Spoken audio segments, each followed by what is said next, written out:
समस्त मैथिल के प्रणाम करै छी। होली के गीत गाबि रहल छी। मिथिला में रामा खेलता होली, मिथिला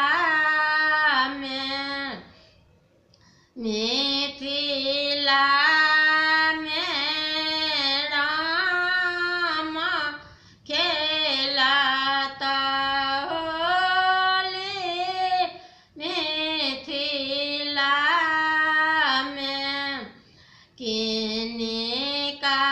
के हाथ काना का पिचकारी, किनका के हाथ काना का पिचकारी हो,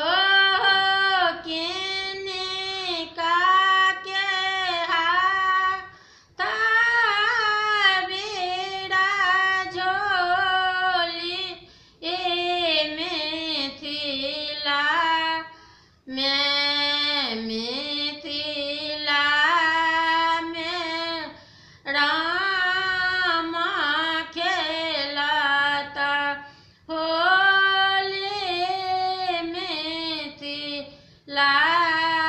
में रामचंद्र के हाथ काना का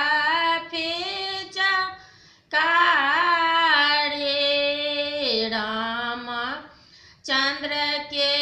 हाथ काना का पिचकारी हो, सीता दाई के हाथ बीड़ा झोली, मिथिला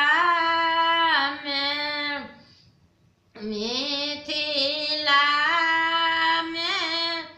रामा खेलता होली, मिथिला में किनका के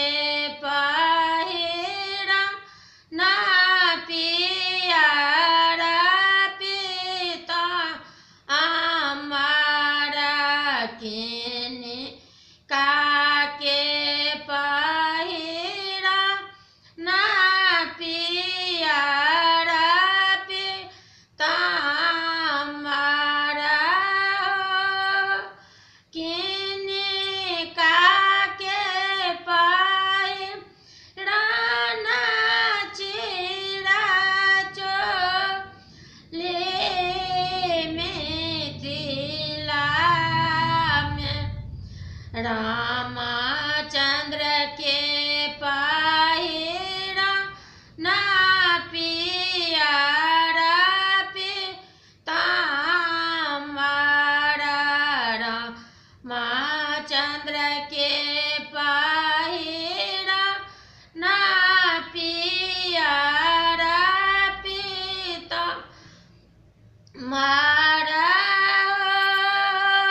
सीता दाई के पहिरा ना चीरा चोली,